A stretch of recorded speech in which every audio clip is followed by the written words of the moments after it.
cold lights and unfinished dreams. Hello, dear friends, those with seasoned hearts who cherish profound life stories. Today, I will tell you a story as beautiful as a melancholic melody, yet one that concludes with soaring notes of hope. This is the tale of Sophia, a young woman with only 3 days left to live, and James, a wealthy man whose heart seemed forever frozen. Join me on their journey, where love and kindness create miracles, even in the darkest hours. Sophia, 25 years old, was once as radiant as the morning sun. Born in a small village in Africa, she grew up among vast grasslands and the echoing laughter of children. Her father, a skilled carpenter, passed away when she was just 10, leaving her and her mother, Mrs. Bennet, in a tiny wooden house with peeling walls and a rusted tin roof. Despite their poverty, Bennet always taught Sophia that life was a precious gift. Even if we only have a piece of dry bread, we must be grateful, for as long as we are alive, we can still love, she would often say, her eyes shining with resilience. Sophia grew up with simple dreams. She loved sitting under the big tree behind their house, sketching places she had never been, cobblestone streets in Europe, endless blue beaches, or just a small house with a garden full of flowers. She dreamed of one day going to college, becoming an artist, and taking her mother around the world. "Mom, one day I'll buy you a beautiful dress and take you to Paris," she would say with a grin, her hands smudged with charcoal. Bennet would only smile, patting her head. "As long as you're healthy, I need nothing else." But that dream began to shatter 2 years ago when Sophia was diagnosed with cancer. At first, it was just mild stomach pain, exhaustion she thought was from working too hard. Bennet took her to the village doctor, then to the big hospital in town. The diagnosis was a thunderbolt: liver cancer already spreading. "We will do our best," the doctor said, but his eyes betrayed his despair. Bennet refused to give up. She sold their house, her old bicycle, the only thing Sophia's father had left behind, and even her silver wedding necklace. Every penny went into treatment, but Sophia's condition only worsened. The fateful day came 3 days ago. The doctor called Bennet and Sophia into his office. With a deep sigh and a somber voice, he said, "We are very sorry. The cancer is in its final stage. Sophia has only 3 days left." 3 days, 72 short hours, like a merciless sentence. Sophia sat in silence, her trembling hand gripping her mother's.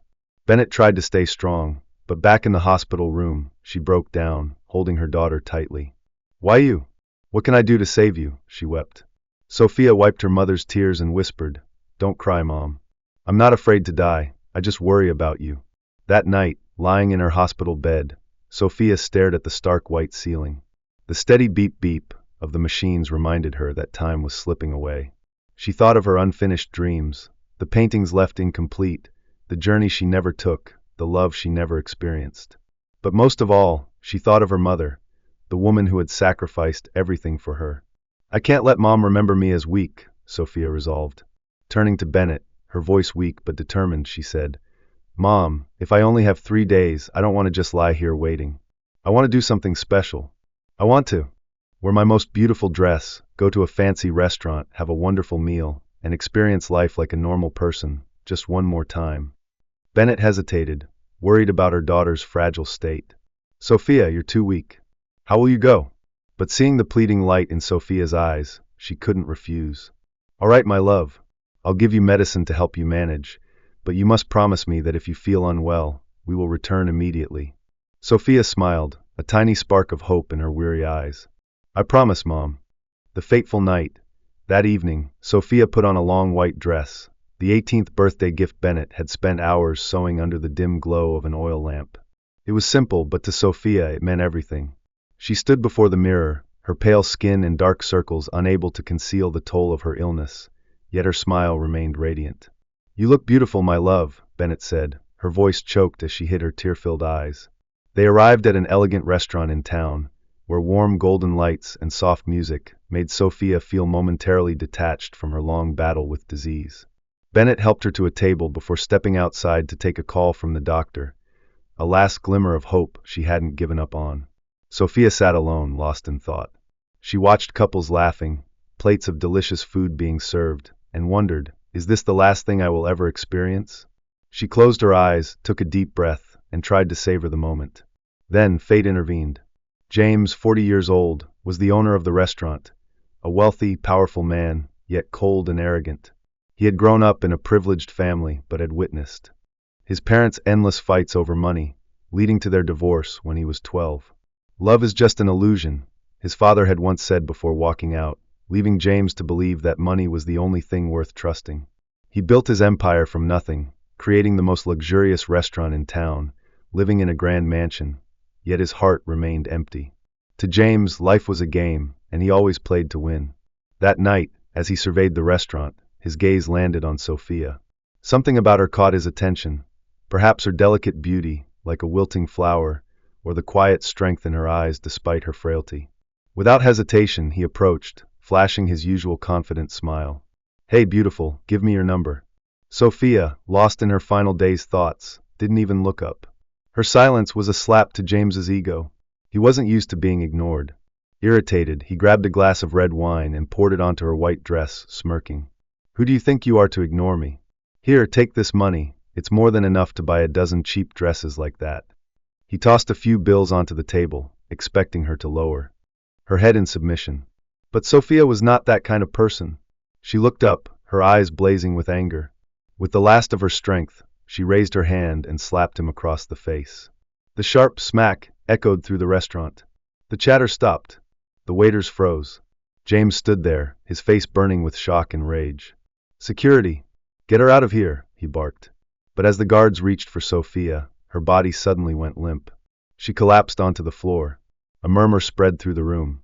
James panicked, kneeling beside her. "I didn't do anything. I swear," he shouted. Yet deep inside, an unfamiliar feeling stirred, guilt, fear, and something he couldn't quite name.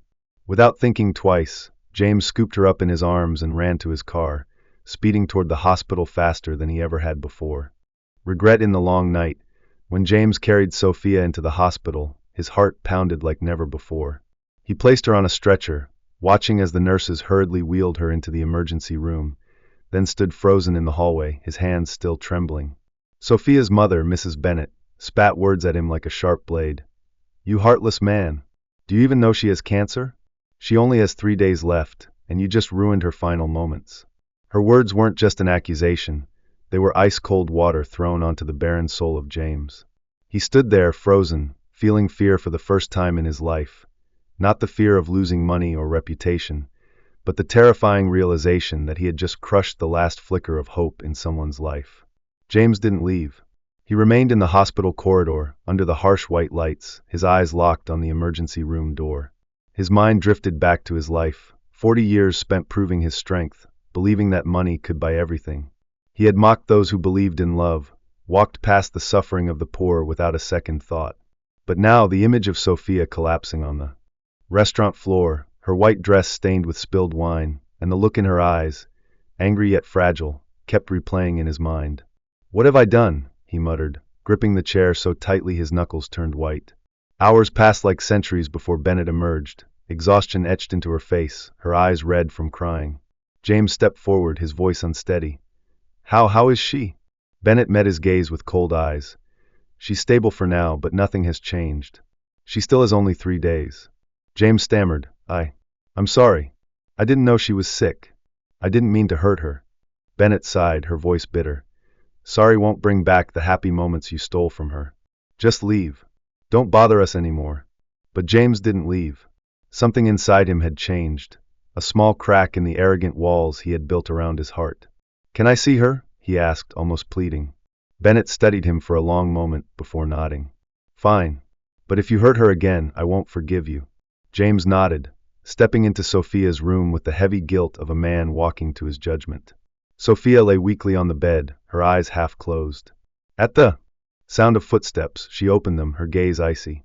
"What are you doing here? Watching me die?" Her voice was faint, but sharp as a blade. James stood there, speechless for the first time in his life. He hesitated. I brought you some food.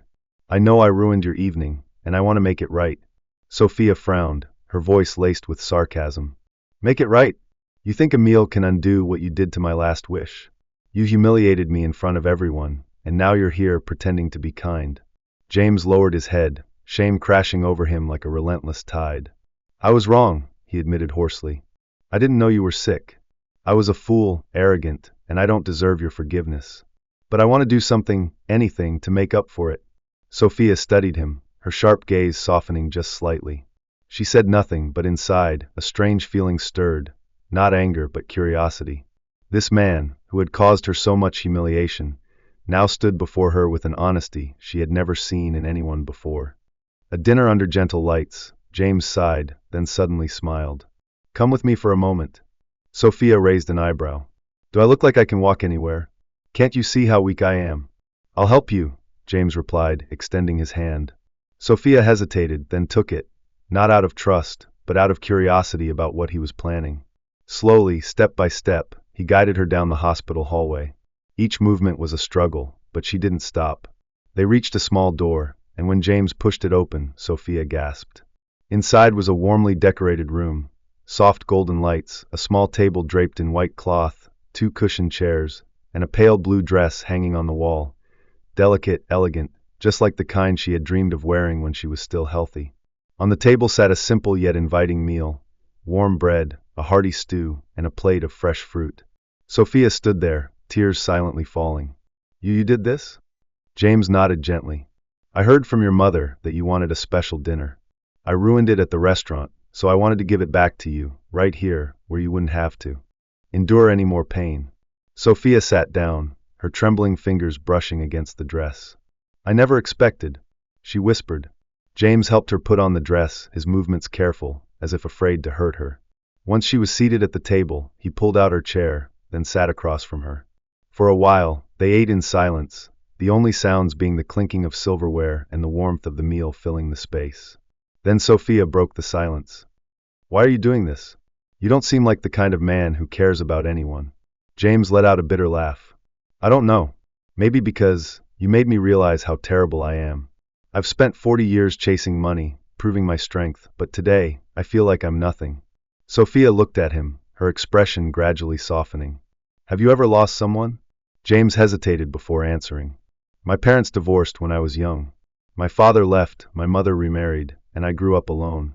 I believed love was a joke, that money could buy everything. But now, I'm not so sure anymore." Sophia gave a faint smile. "I lost my father when I was 10. My mother sacrificed everything to raise me. I don't want her to remember me as someone weak, which is why I wanted this evening. But you've made me rethink people." That night, for the first time in his life, James understood what it meant to truly care for someone. When Bennett came in to remind them it was time to rest, Sophia looked at James. "Thank you.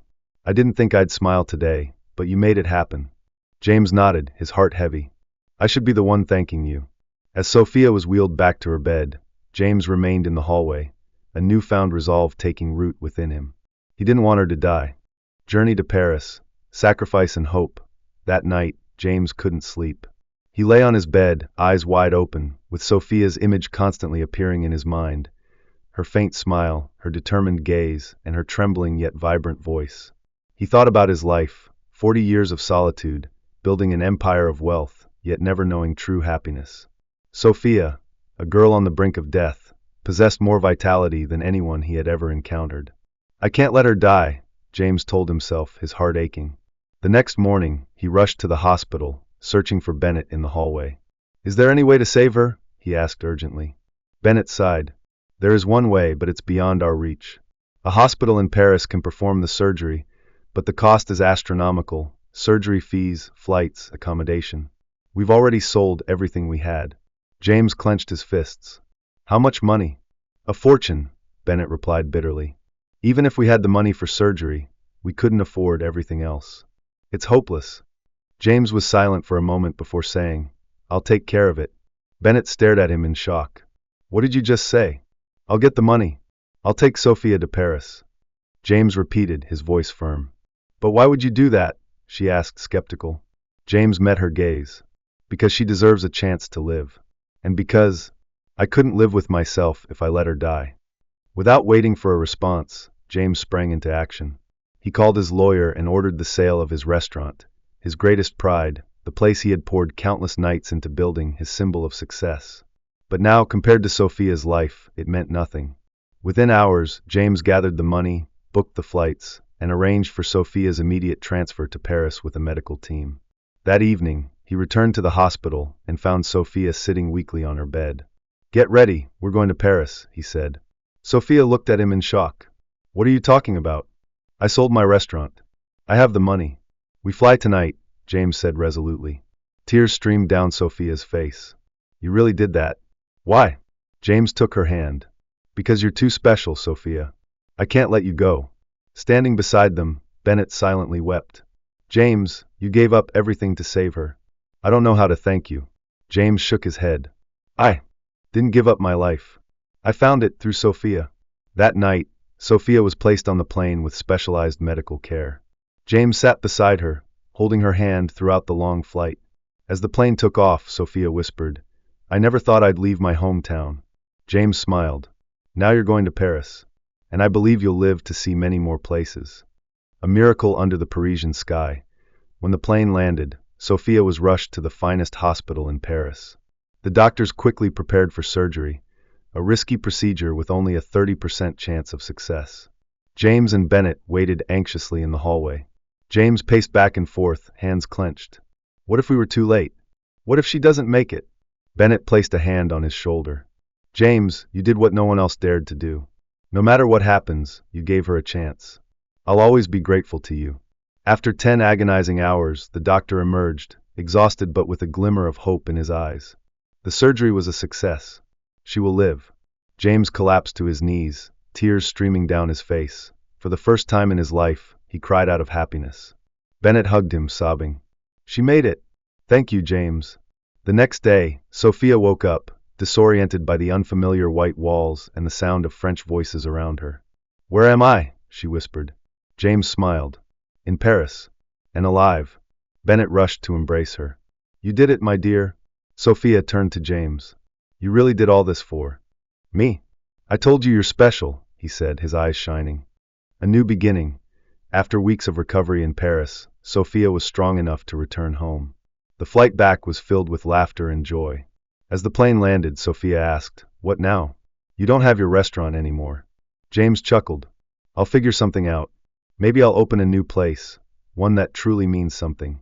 Months later, Sophia stood in front of a brand new restaurant, the sign reading, Sophia's Place, a place meant to bring people together. You named it after me? Sophia asked, tears in her eyes. Of course, James replied. You changed my life.